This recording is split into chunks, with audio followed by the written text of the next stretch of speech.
fine. Well, I am. Are you done today? Is that word you used, Jess? Yesterday. Snarky. I'm snarky. I think 36, 30 moisture's high. It's a good way to do it. Yeah, I'll have to look it up. I wasn't sure. that's a good thing. Snarky, you never heard that? It's only in the mid 30s. So Jeff, they're ready to go? But are we ready to go? Oh, Set it apart from the rest of it. I'm ready. oh, John is also online.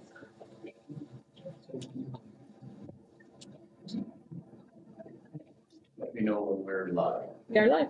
Okay. All right, this meeting will come to order. This is the Erda City Council meeting. Today is Thursday, August 11th, 2022 at 7 p.m. We're in the Tooele County Auditorium located at 47 South Main Street, Tooele, Utah. We are broadcasting this meeting over Google Meet. We also have this live on YouTube.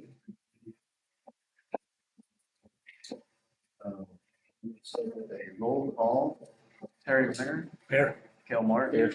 Jess Bird is here. Craig Smith. Here. And Scott Duvay. Here. Right. Terry, would you be so kind?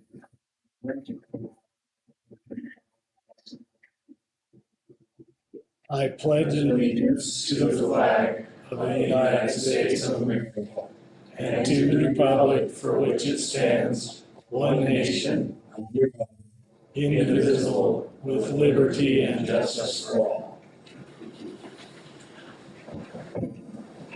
We'll go ahead and open the meeting to public comment. Come up to the podium if you have anything to say to the council. Nick Child, owner of Tooele Valley Motorsports. We gotta pay. Know most of you guys. So I came to Tuesday's meeting and Corey widely addressed a concern that I had passed on to me through a third party, but I'd heard that there was a proposed 1% increase to the sales tax rate over the existing 6.9. So the combined rate would be 7.9 was what was passed to me. Of course, for my business and the cost of the units that I sell and the gross revenue that I run, that would be extremely detrimental to what I do. You know, we're regularly fighting over a few $100s on a deal, especially in poor economic times, right? 2016, 2017, I mean, it was not uncommon for us to win a deal on a Terex for over $50 to $100. That's, I mean, seriously how tight it gets. The last few years, of course, not really the case, but I think we're about to see that again. So for me, you know, definitely would not want to see that. Corey, of course, addressed that, said that's not the plan, that is not true or correct. But he did recommend that I come tonight and just get that restated, you know, talk to you guys about that as well, and just, you know, express my concern for that going forward for the business climate with what we do. So This is news to me. Who's making this proposal? well, I actually had it through someone who had purchased a motorhome private party in Erda. They came to the DMV, and he was told that he had to pay 7.9. And that was communicated to another business owner in the area who I'm friends with, contacted me and goes, hey, how are you dealing with this? I'm like, I have not heard of this. So I pulled the sales tax rate charts from the state's website, and the July 1st effective still showed a combined for Erda proper at 6.9, Erda West at 6.6, which is what it had been at. And then the October 1 charts are still showing the same 6.6 Erda West, 6.9 Erda proper. So again, you know, Corey was really good on Tuesday, spent some time with me, kind of talked through that, addressed my concern, but at his recommendation, he said I should come tonight and just reiterate that. So just to We're familiar with that whole case. And it was a mistake made in Texas. And no, we are not raising taxes. The tax rate in Erda will stay what it has been. Yeah, you'll know if we do, because we have to do the public meeting and have it published and go through all that. And if you look at your property tax, there's no little slice of pie for Erda City in that, so we're not changing anything. Yeah, the property tax rate wasn't widely my concern. Of course, you know, that's not exactly what you'd want to see either, but the sales tax to me would be the largest issue. You know, given our geographic location for the business type that we run, it does give us something to work with when we're trying to compete. And we do have very stiff competition now. We've got a lot of acquisitions from car dealers, and it's become a little tougher for us to do what we do, but you know, we still make it happen. So I just want to come and address that and tell you guys that, you know, enjoy being a member of the community and know that we do have a good contribution to the community with the revenue that we generate, and hope to be a good neighbor. You know, if there's things that you guys would like to talk to me about, I just also wanted, you know, I've met Jess and Josh,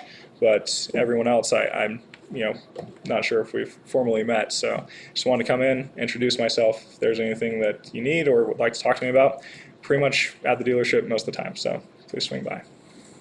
Just for the record and some clarification, we repealed the county's 1% sales tax because they can't assess that tax in the city. Sure. That was repealed. We put in a 1% sales tax. That's why it's unchanged. I think that's where there was some confusion. You know, again, in talking to Corey, sounds like that was what caused the confusion points. He sent me the ordinance that you guys had passed on in January. I think it was from the 13th meeting. So he was really good to forward that to me, as well as some other docs. You know, Jen was here as well. But yeah, that was good. Just a little bit of peace of mind. It's been, you know, since that was conveyed to me, a bit of a stress point. I mean, I did have, you know, 3 different avenues to work with if that were the case, but I was hoping that wasn't. And it sounds like that's not the case. So thank you, guys. Yeah.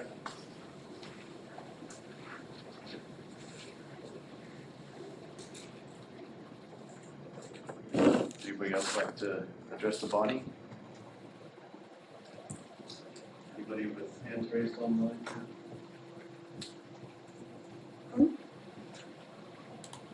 No hand raised or comments. We'll close the public comment. Second. Moved and seconded that we close the public comment. All in favor say aye. Aye. Any opposed? Public comment is closed. Next on the agenda, approved meeting minutes from July 28th. Any comments or last minute corrections? Okay, Chair moves that we adopt meeting minutes from July 28th. Second. Okay, been moved and seconded. All in favor? Aye. Aye. Okay, any opposed? Unanimous passing. All right, Sheriff's report.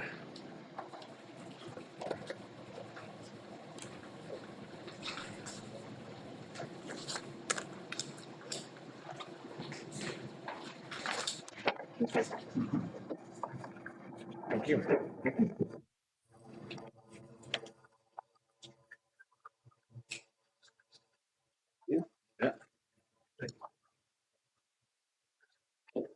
Thanks for having us. I'm Sergeant Caldwell here representing Sheriff Wimmer.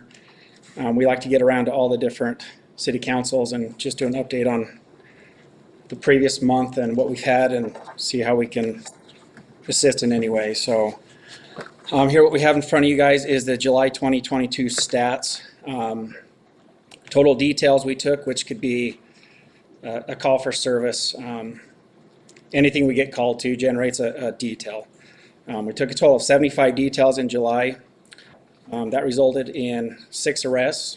2 notable arrests we had. One was on July 4th. Was a juvenile who was arrested and charged with aggravated assault after assaulting a family member with a piece of glass. Another was on July 21st. It was another juvenile.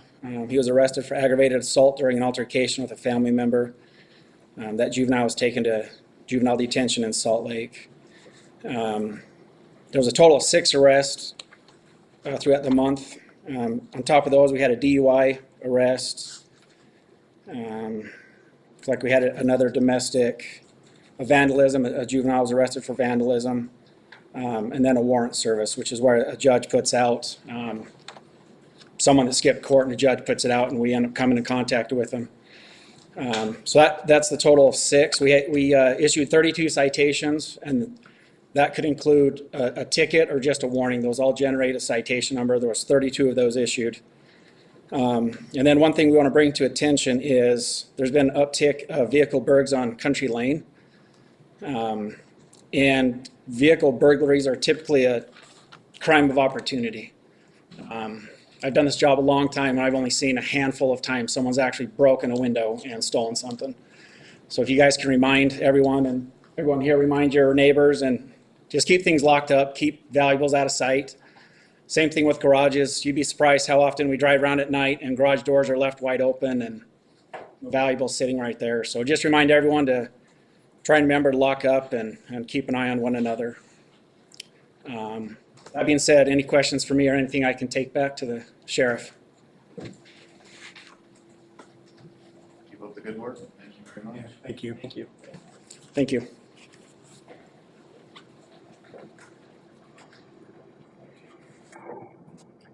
Okay, resolution 22-27, the second amendment to Hooper Park Development Agreement. This is just clarifying some language that it's kind of mistakenly put in there. This just fixes that. Greg, do you want to give us some more detail on that? Yeah, the language was on the moderate income housing aspect of it. Moderate income housing is defined as people making 80% of the adjusted gross income cannot spend more than 30% of their income on housing. In this paragraph, it was in there right the first time. In the second place it was in the paragraph, it was adjusted to say those making 30% of those making 80%. It was just worded wrong. So we've gone through, John drafted the second amendment, Ochre Point modified the language to say what it should have said, and now we have a resolution to fix something that was just an oversight in the first place. So section 5.1 was the only modification in the whole document. That was the only modification. On your page here on the back one, the part that's in red, that was explains the deed restriction. That is the only thing that was modified in there. And everything else is acknowledged and kept the way it was prior.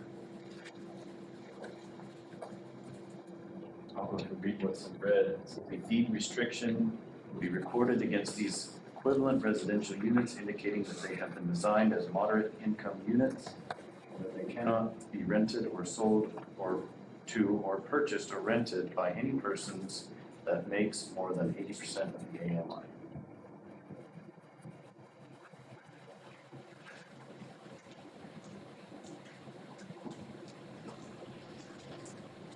Chair moves that we adopt resolution number 22-27.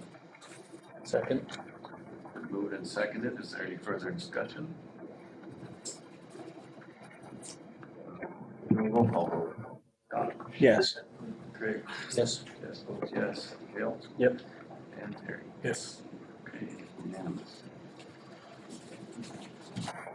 You? All right, Terry, time, Mr. Treasurer, you have the time is now yours. Okay. First on finances, I want to remind everybody that last year's budget is done and buried. So if it's not on this year's budget, even if it was on last year's, it didn't carry over, so we gotta go off of this year's budget. And so anything we think about spending or doing whatever has to be in the budget.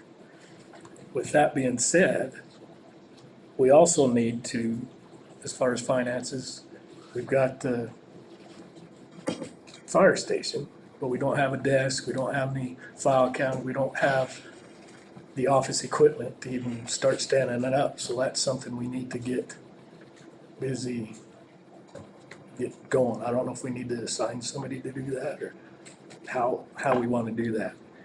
And then on the other part is that Jan there's a conference in Logan for all of the city recorders, clerks, whatever. And it's like in the middle of September but the sign up deal is like the end of this month. And so it's only like $250 to register.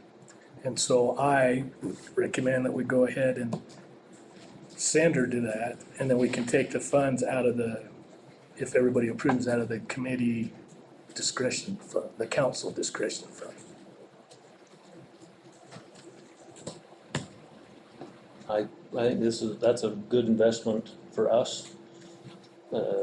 She's been willing to pay for her transportation and housing.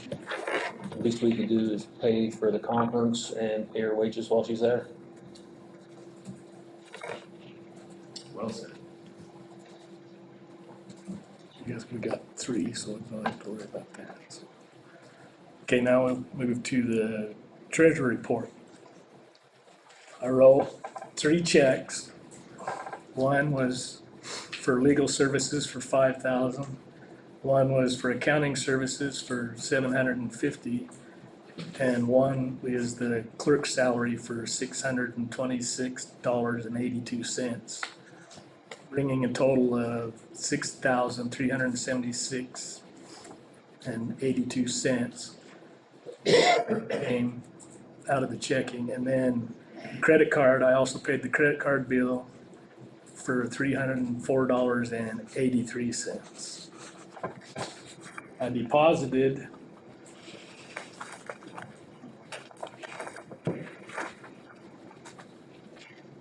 $7,965.94 into our permits. And for those keeping score, we're up to 82 permits that have been submitted to the city so far from the beginning. We also received, in our PTIF account, we got they call it a reinvestment. I just say it's an interest. We got made $623.34 for July in the interest. We get those about monthly, What's that? the reinvestment. Yeah. Like I said, they call it reinvestment, whatever, I call it interest. Well, but yeah, we get that money. We still haven't received our roads for May and June yet still, so we're still keeping an eye out for that. Unless anybody's got any questions. Questions for the treasurer? Okay, Marcus Keller. Perfect. Thank you. Marcus Keller, Resigns Public Finance. Appreciate you allowing us to present tonight. I thought John was going to be here to kind of lead the charge, but I'll step in and try to answer any questions. But we have been working with the... Oh, is he online? Oh, okay. Perfect. Great. There we go. Well, John, I'm happy to... I think originally he was going to present and then I was going to help or chime in and help with questions, but whatever he would prefer. Because he's been working with us on this policy to kind of get it into good form. Okay, perfect. Well, you just jump in when you want to, John, or I'll obviously leave you some time at the end as well. So we've been working with John Brim as well as Gilmore and Bell to help the city draft a public infrastructure district policy.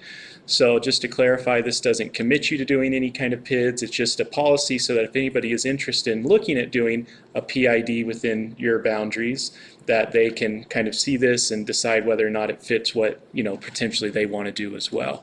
So based off these conversations with John, and maybe I'm getting a little ahead of myself, do I need to take a little time to review what the PID is and kind of what that entails? Would that be helpful for the group, or how much do you want to spend? I don't know how many people that might be listening know. Okay. Well, Give us the elevator speech. perfect. Will do. I'll give it the 60-second summary and we'll go from there. So the state legislature recently created a new way of financing large infrastructure projects. This is through creating a public infrastructure district. The public infrastructure district is a way for entities to either assess themselves or tax themselves around land that they already own. So to give you a scenario, a developer may have 500 acres of land that he's wanting to build a master community on. Well, he can create a tax around only the land that he owns, so it requires 100% consent, so nobody that doesn't want to be in it will be in it. So just wanted to clarify that. And then this tax would produce a future revenue stream based off his project. So if he's building commercial, industrial, residential, whatever that may be, then that future tax stream on that's above and beyond currently what the city, county, and everybody else has, so it would be an additional tax, would provide cash flows for potential financing. Well, this financing can only be used for one thing, and that's public infrastructure. So this would allow them to be able to build roads, water services, utilities, anything that's only either going to be owned by the city, the county, Stansbury Improvement District, whatever is the provider of that public utility, they would be able to build. And then the public infrastructure district does not retain the asset. They turn it over to whoever would own and operate that. So if they built public roads, then that would go to the city. If they built utilities, that would go to either the city or the improvement district. And so all that eventually goes to them, and the only thing that public infrastructure does is collects the additional tax to pay the debt service on the bond. Once the bond is paid for, the public infrastructure dissolves. So it's just a financing tool. And why they want to use it is because it allows them to access tax-exempt financing, which is a little bit typically lower than what they would get either in equity financing or taxable or commercial or whatever that may be. As well as, it's incentivizing them to be able to build larger infrastructure projects. Again, the end users of that property would end up paying that additional tax, but there would be notices and everything else along the way. So again, 60-second understanding of what this entails, how this is helpful for the city, and why I think the PID policy is important is because this can be good. It's an economic development tool. So if you guys have large projects coming in, and when I say large, I mean typically the economies of scale on this has to be over $5 million to make sense with all the fees and everything associated with it. So assuming that size project and above, then the city can use that as an economic development tool to help different things. So for instance, if a developer is wanting to do that and use this tool, the improvement district could say, hey, well, instead of a 500,000 gallon tank that we know is going to be required in the development agreement, we actually want you to upsize that a little bit more so that it will continue to benefit this, and we won't have to use impact fees, and not only to benefit your development, but potentially current residents within that area as well. Similar with roads and other things too. So it's a way for the city to be able to use this to help better your position versus relying on impact fees and always kind of being behind, if that makes sense. Happy to answer any other questions on that. If there's, and I know I've talked to Jess and others, and so there's lots of discussions that take place, but for the sake of this being, the policy just kind of scopes or lays out an outline of what you're interested in doing. Specifically, the state, through this legislation, gave some pretty wide terms that, frankly, we're not very comfortable with on taxes and certain things along those lines. So the policy kind of reins that in into ones that we've done with other municipalities across the state that really makes it a little bit more conservative, a little bit more of what we feel is appropriate for residential, commercial, and other aspects of this as well. But also, too, it helps save you time. Instead of developers wanting to come and ask you 100 questions or bother John with these questions too, they can say, hey, I'm interested in a PID. Great, here's our policy, review that. And if you're really interested, then here's the application fee. Submit a letter of intent, we'll review it. And if it's something that we like, then we'll move on to the next step. If it's not, we're still going to take the fee, but you have every right to not create it. It is not mandated for the city to create this. It is definitely a benefit. And so each one of these PID applications, after the DAC or Debt Advisory Committee, which is made up of anybody on the council that wants to review it, John, myself, Gilmore and Bell, all of these people would be reviewing it on the developer's dime, so it wouldn't cost the city anything, just to iterate that. But at the end of the day, you get to vote on that, and at that point you would be able to approve whether or not you want that PID to go through. And that would go through the process of letter of intent describing the project with a fee associated. If they get past that stage and it's something the city wants to pursue, then they would have to submit a governing document with a fee associated with it.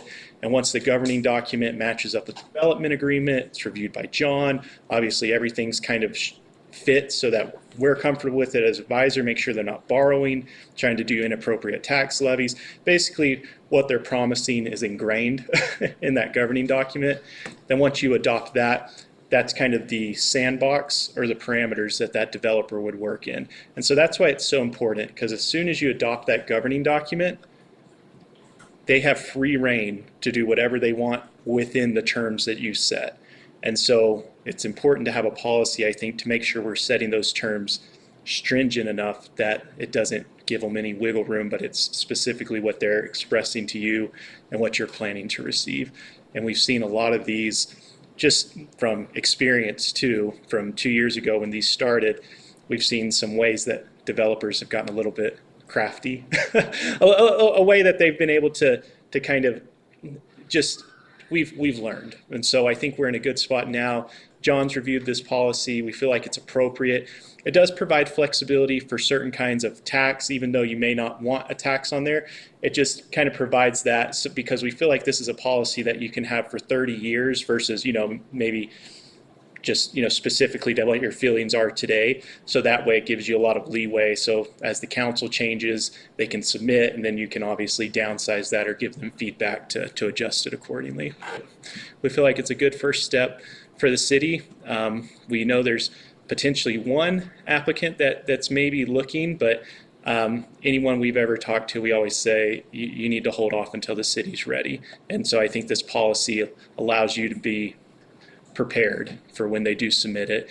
And it takes a lot of the liability off your shoulders too. So if you approve one PID but don't approve another, you can point to why in the policy you felt like this one was appropriate or this one didn't make sense.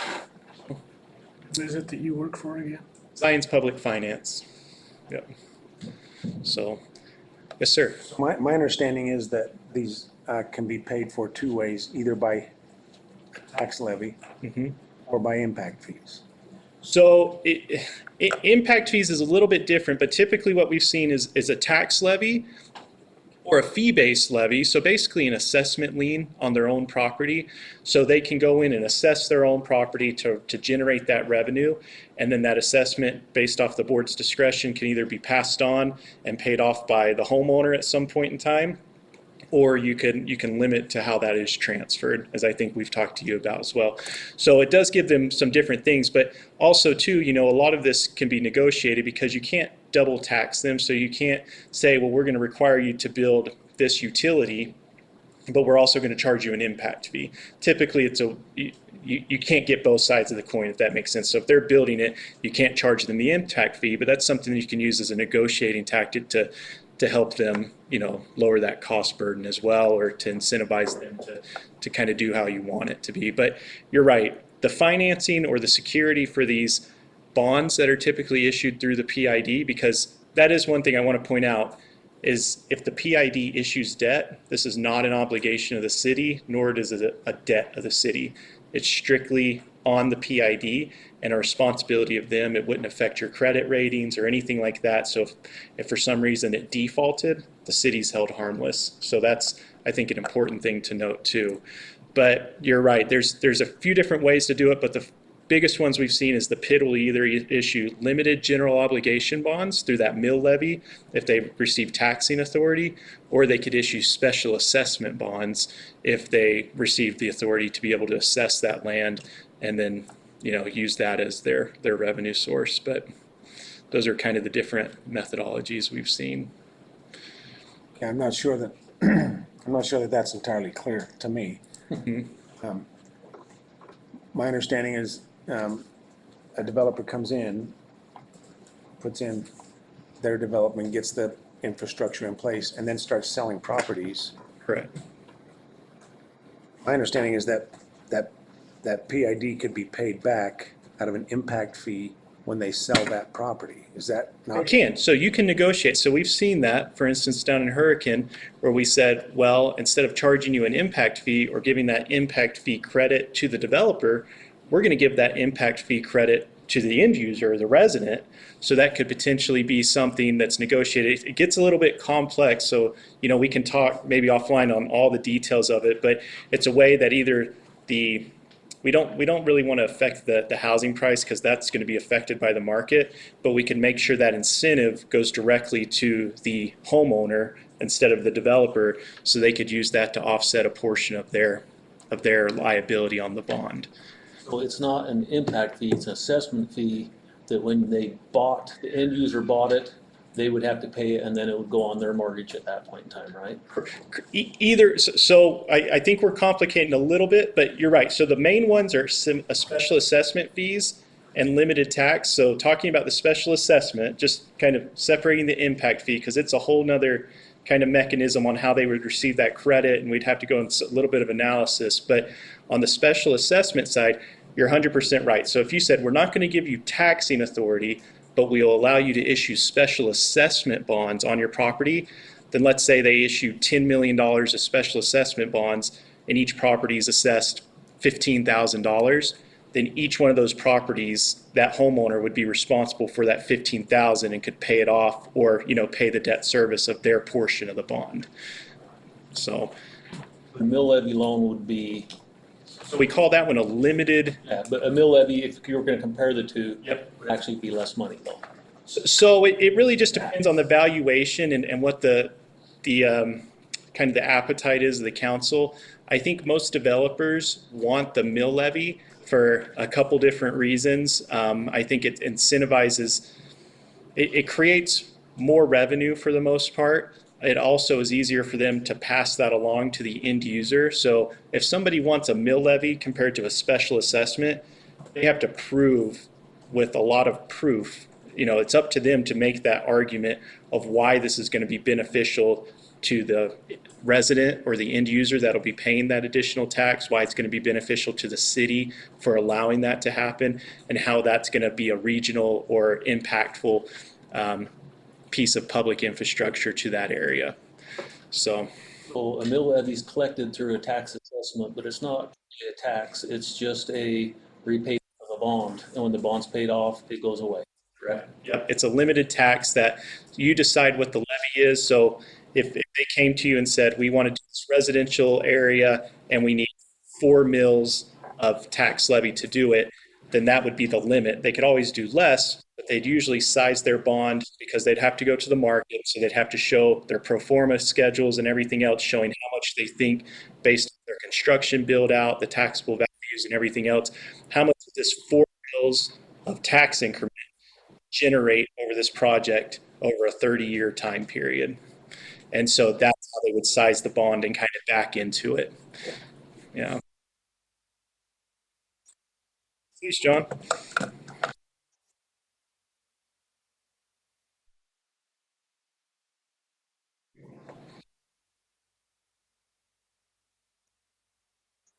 Yep. Simply. So I haven't seen this policy, so I'll ask all kinds of silly questions. Please, yeah, no. Are both methods in this policy? Yeah, so you have the discretion, so the developer has the discretion to submit based off either method, and you have the discretion to tell them, we're willing to look at it, or we're not, we're only willing to look at the other method. So that we just did that, again, because we want it to be kind of a long-lasting policy, so that you don't have to go back in there and try to edit it if for some reason you're like, actually, we want to do special assessment, we want to do limited tax, or different boards may have different opinions. Both options are in there. Yes, yes, sir. What are the top?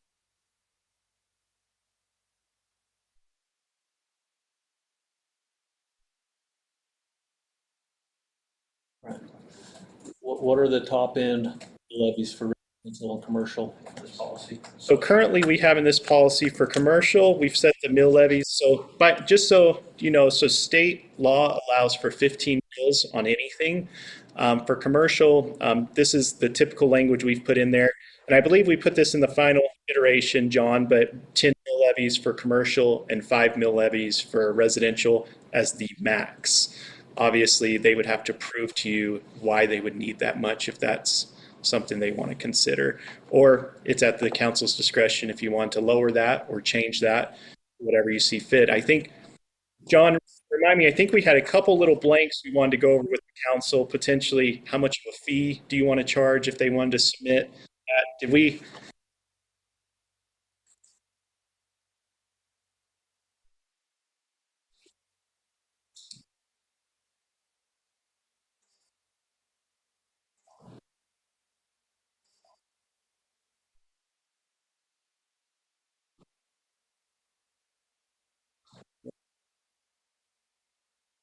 Yeah, so most people have charged about $2,000 for the letter of intent. Um, just again, it's enough money to make sure somebody's serious and it's not going to waste the city's time. And then for the governing document, typically once they've got to that point, it means that both parties are at least going in the right direction on it. You know, it's maybe something that's going to be strongly considered. So typically we have a $4,000 fee that the city would charge as that one as well. But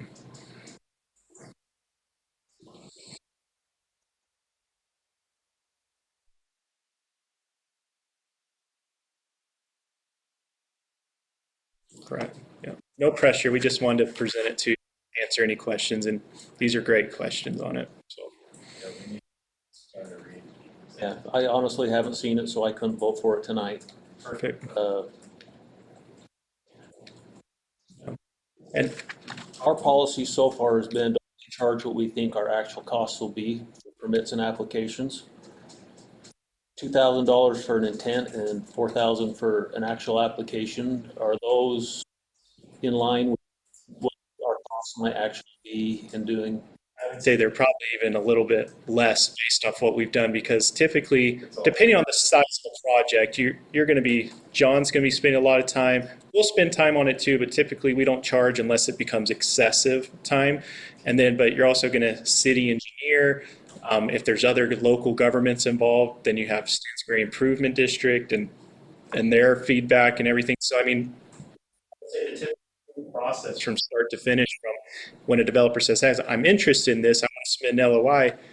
I mean, you're looking at 2 to 3 months, start to finish, just because we want to make certain that it fits, right? I mean, we want to make certain that you're approving something and giving somebody another entity that would have the ability to potentially assess or levy taxes, even though it's their own property, maybe eventually somebody else's as they buy into it. We just want to make sure everything's on the up and up. And so it takes a little bit of time at that point. You could always go back. I mean, if you want to set it lower, I mean, you do have discretion in this policy that you could always go back and request more money if hours are going over, or if you feel like it's being too, if it's a very complicated project. But I mean, Erda City, you guys, just kind of the size and everything else, you may not get the $200 million request that Heber City gets, or the 100 million that Washington City and St. George, in Washington County is getting. Yours may be more 10, 15, or even less, and so that may influence the amount of time and complexity of it too. So So just as I do,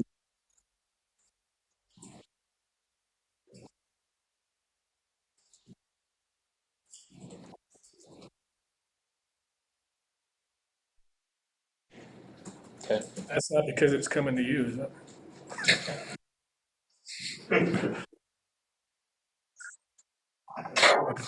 All right.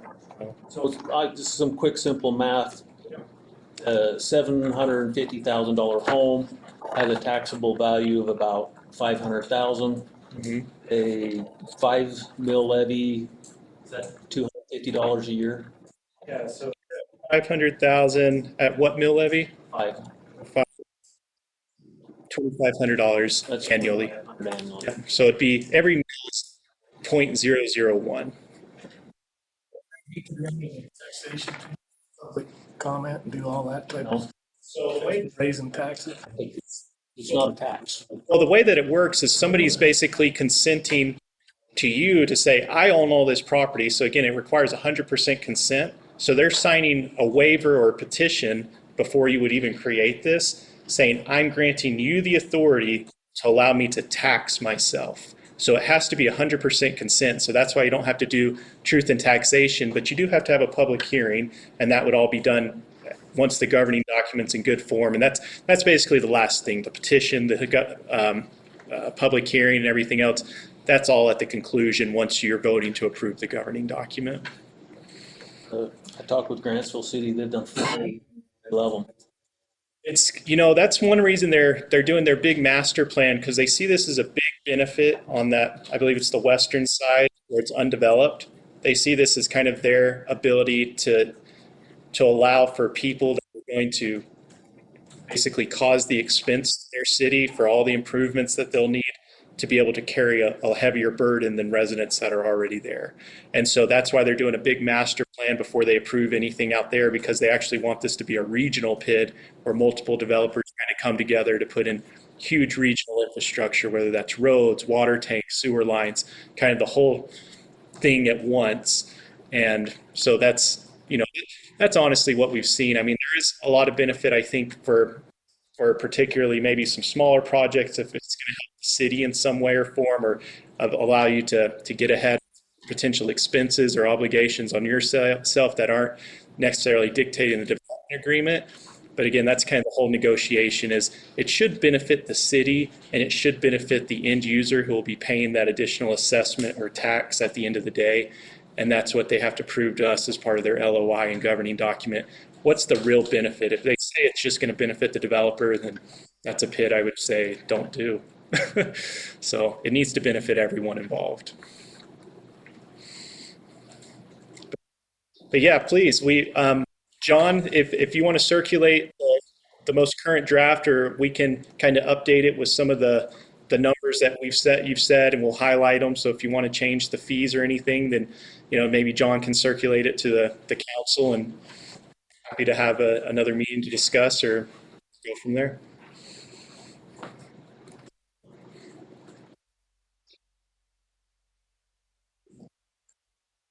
Perfect.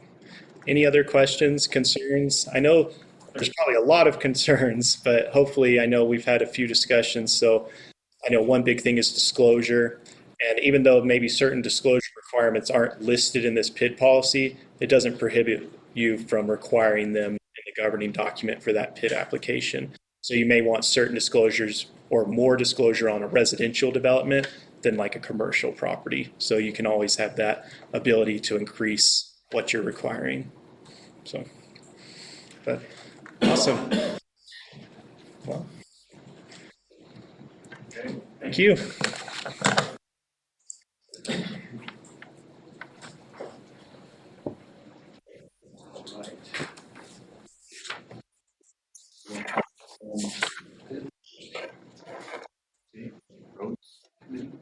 For the roads, I forgot one fairly important deposit for everybody that would be interested. We got a strike deposit of $780. What that is the money generated from the business licenses. So that's what we've got today. The system works.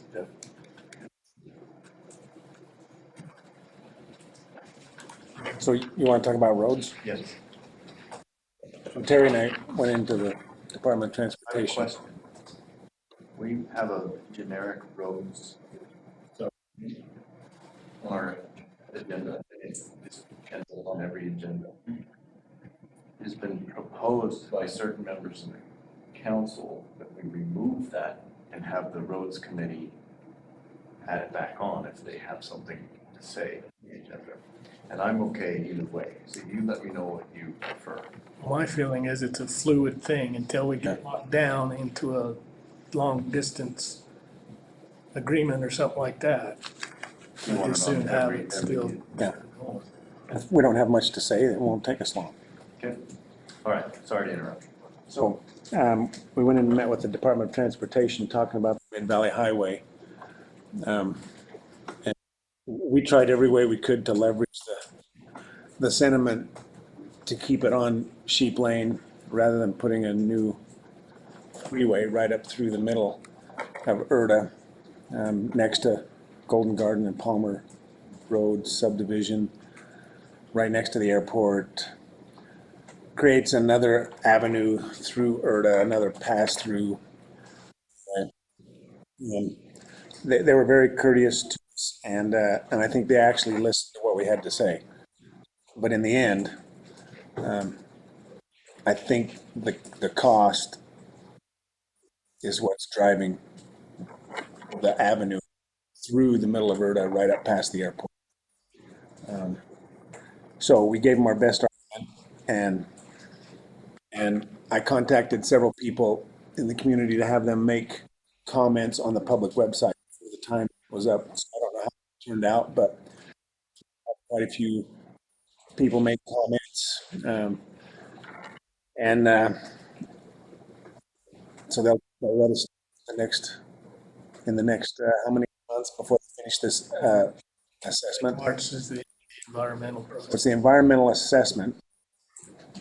We talked to the point of it's really affecting our environment and our residents to put a new freeway up through the middle. How would it cut costs by making a new avenue rather than just using existing? That was my point. I said, won't you save enough money not having to buy land and build a whole new road rather than just using what's there and adding to it? Kind of got into the problem with, the first one is the problem with the petroleum pipeline. We carry things that mitigate that, but also there's a problem where there are businesses that already have access off of Sheep Lane, and the new Valley Highway would be required to take care of those access points. So in other words, there's gonna have to be frontage roads. They're gonna have to build the freeway, and then they're gonna have to build frontage roads along to it to get things like Purple Mattress. So there becomes more road to build and more expense. And so what they actually come up, they're going to give us their recommendation, of the environmental assessment to engineers, and then they will actually make the decision of where it's going to be. My biggest fear is that Erda has fought so long to keep the open spaces and the farm and ranching and stuff like that, that that's ideal for others to use Erda as a runway for semis and stuff like that, because it's not like jam-packed with houses like all these other areas, so they're gonna checkerboard the heck out of us with superhighways and freeways and stuff like that. I hope that's not true, but it's kind of looking that way. Yeah, it wouldn't be hard to envision 4 major highways going north and south through Erda, just to accommodate the businesses and the population north of us and south of us. So you've got business north of us, population south of us. Everybody needs to get back and forth. It's easy to run over Erda. So anyway, not necessarily a happy report, but You feel the way the wind's blowing. yeah. We even said, now if you put this right next to the airport, if it snows or bad weather, a plane could mistake that for a runway. And the response we got was, well, if it meets these qualifications, it's legal to land on it. Yeah, I thought that was, Like, oh, great. Okay. tell that to the minivan that the Learjet runs over.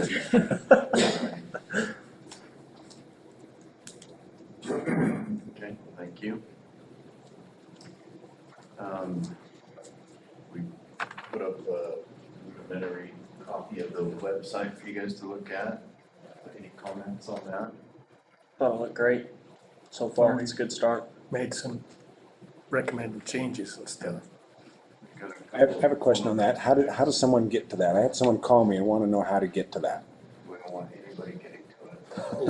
It's not like It's that. not ready. Oh, okay. I better call him back. It's in the creation. Is it going to be It's kind of erda.gov? like painting a picture and you don't want anyone to see it until it's ready. Is it going to be erda.gov? How? Yeah. That, It does look really good, and it seems to function really well. It links over nice.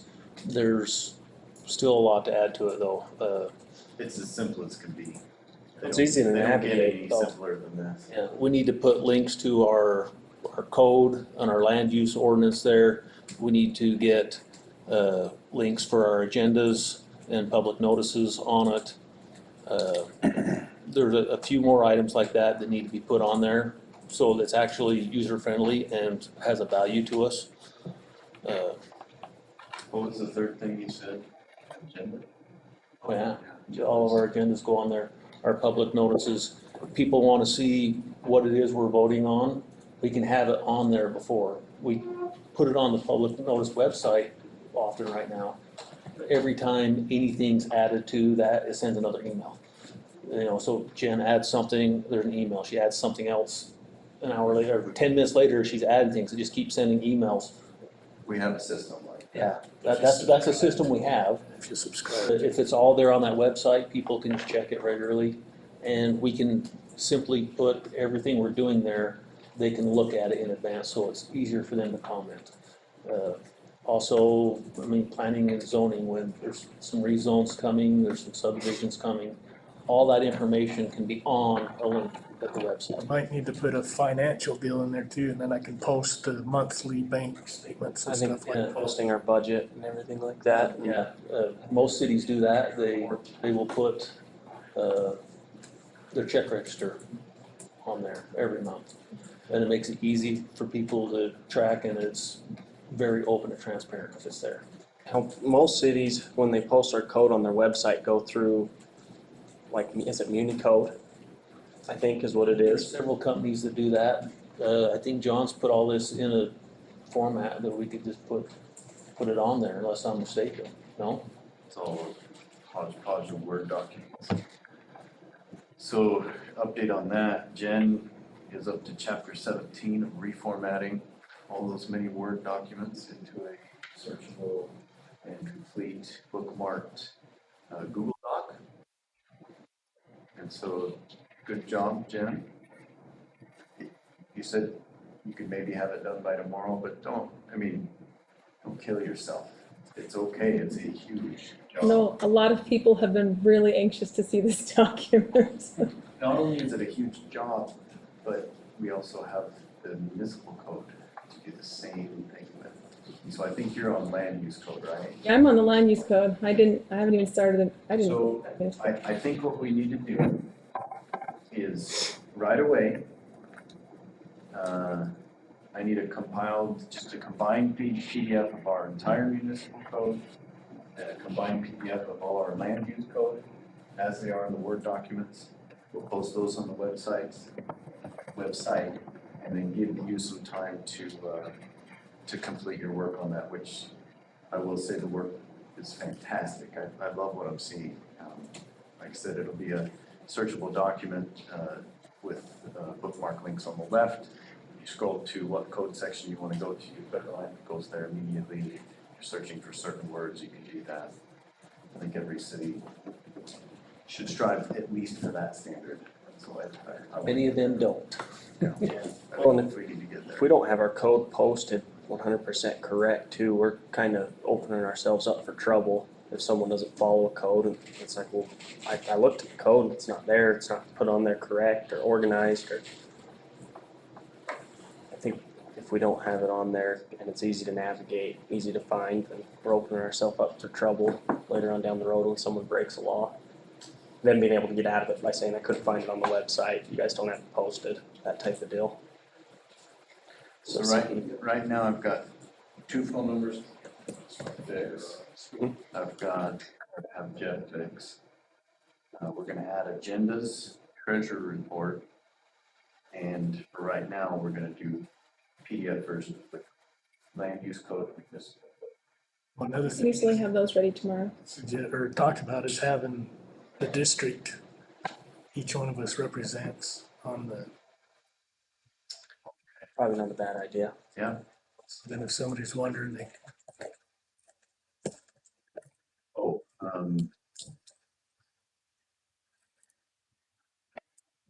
we also need,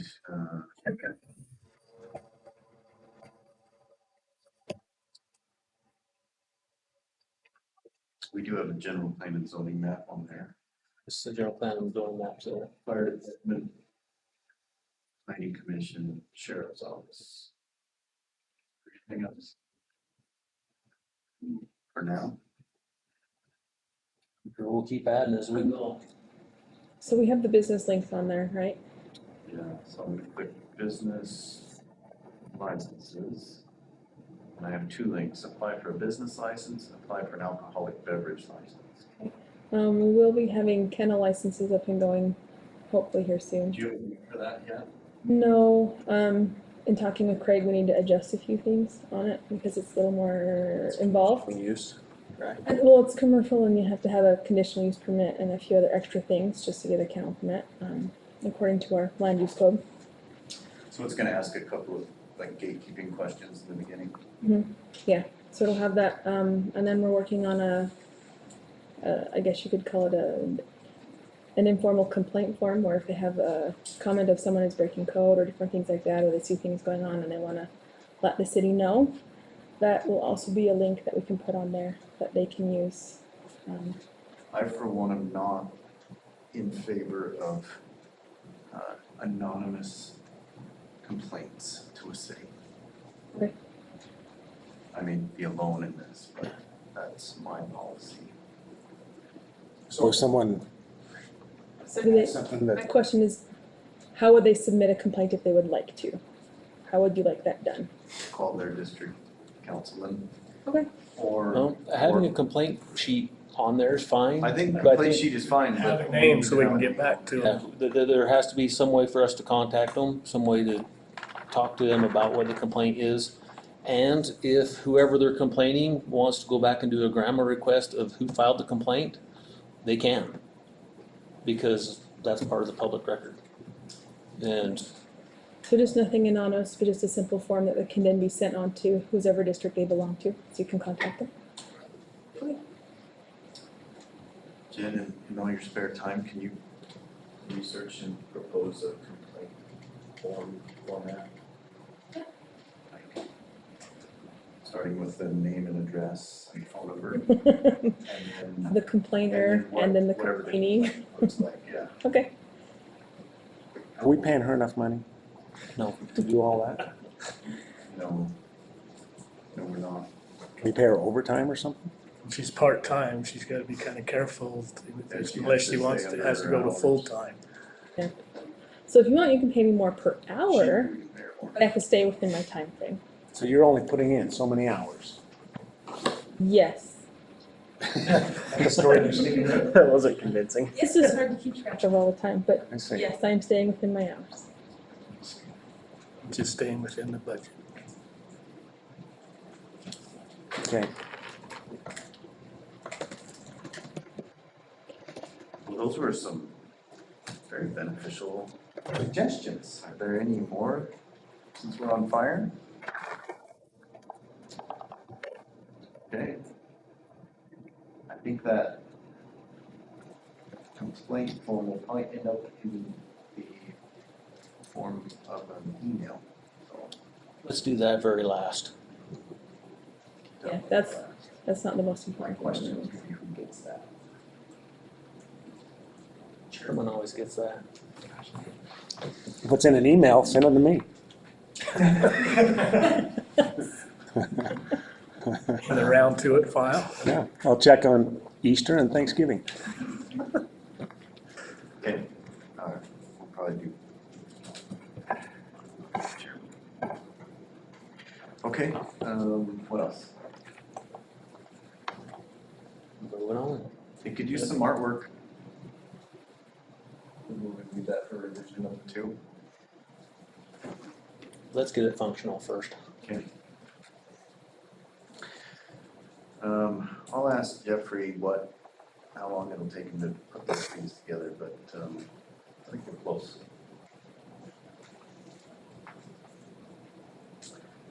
Okay, council representative reports. I got one. We have a pre-disaster mitigation meeting set up with Bucky on the 23rd. And that's when we'll get our marching orders on that committee we developed and figure out where to go from there. That's good. I've had a couple of committee members ask if the committee had been dissolved or what, because they hadn't heard him. Oh, we had to coordinate with Bucky, so I told Jeff. And that's what I told them, like, we're working on it, and so that'd be good. So we're also working on things like, we need to come up with a place where there can be shelter if people have to evacuate their homes. It's a separate issue. And we have to come up with a place where FEMA could come in if they have to hand out meals or basic supplies, That's the emergency operation. This is the pre-disaster mitigation. pre-disaster. But this is the same committee that Terry and I are working on. Trying to coordinate with the church. I had a report to talk to you about. So we'll just do that afterwards, You know, pie. maybe?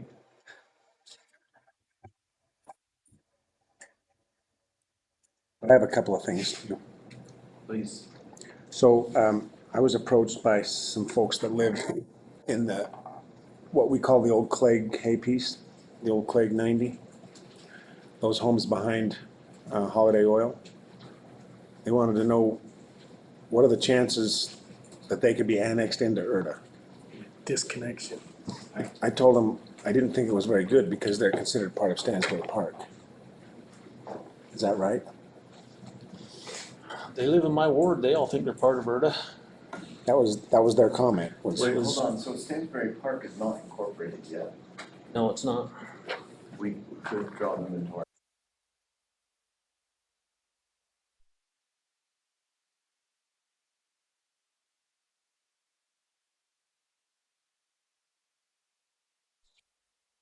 Over.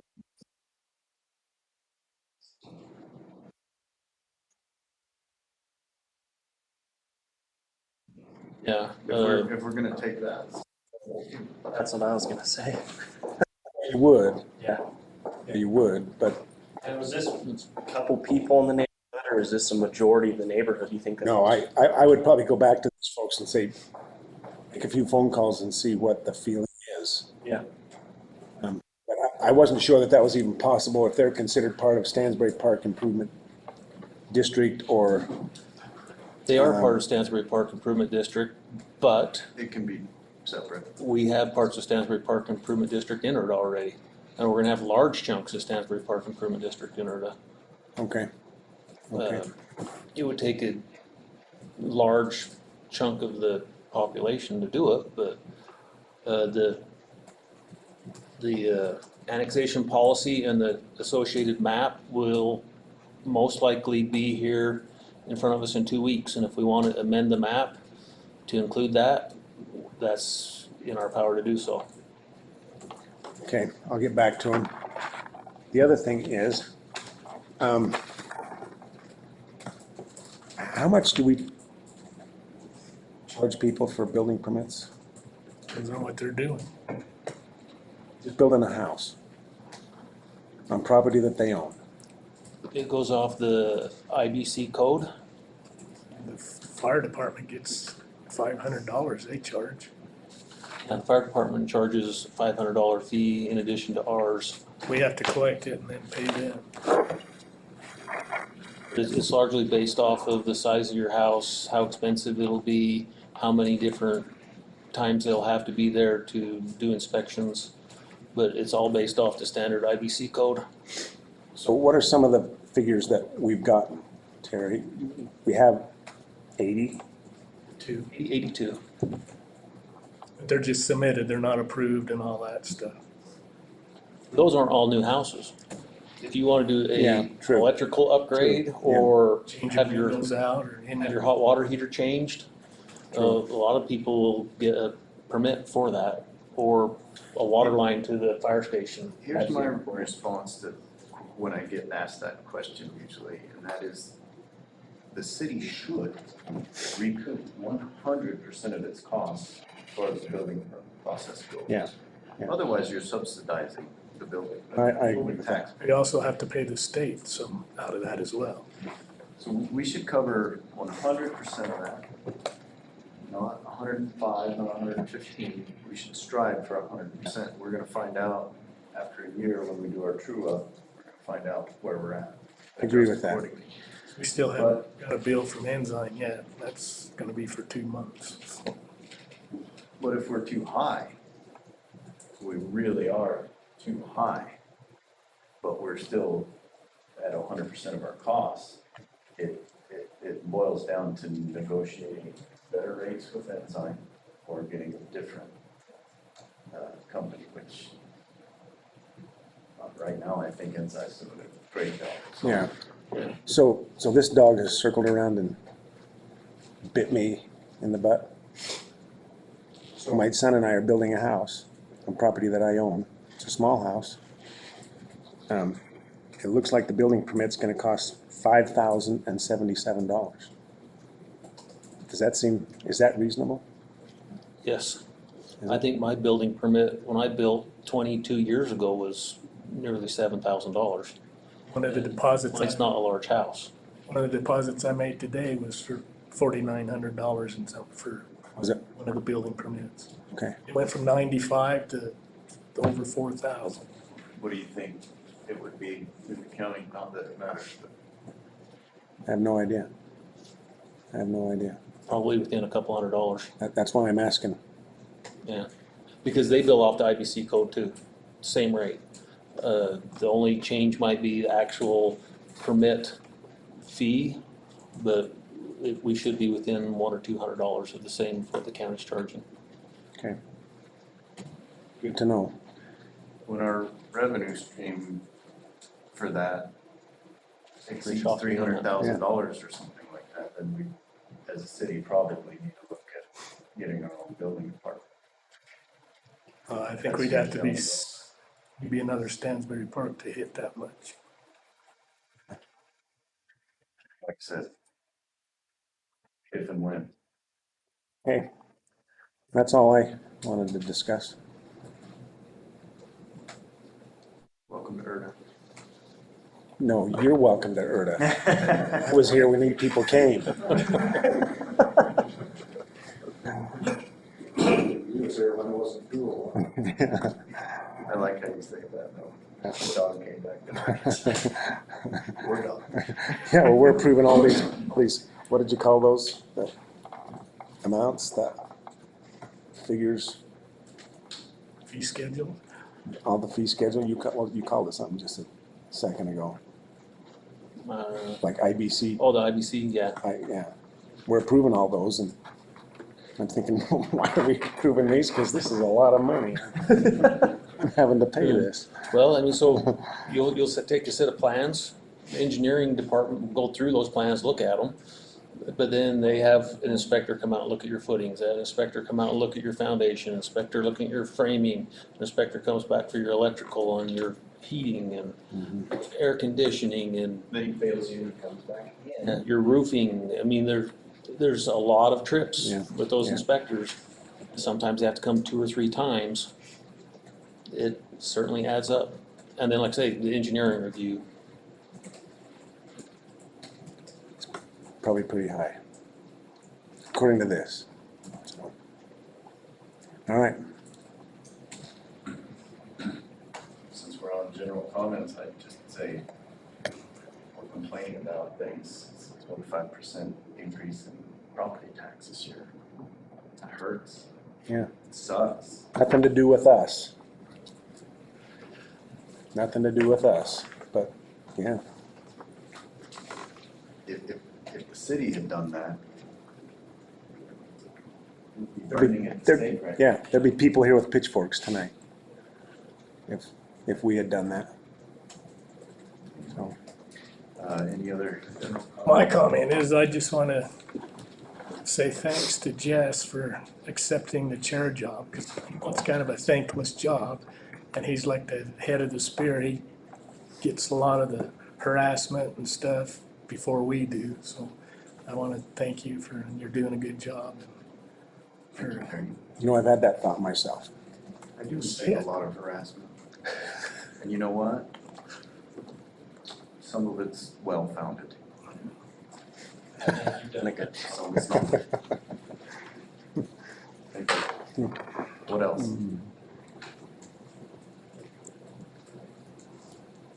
I move we adjourn. Second. Maybe my first second. Moved in second, we adjourn this meeting. All in favor, say aye. Aye. Aye. Any opposed? Adjourned. Where did this come from? Diane's name? This They for- like you. Is this for me and you? They gave it to you, not me. Thank you guys for your time. Thanks for coming. This cost for our house. 6,200. is through the county.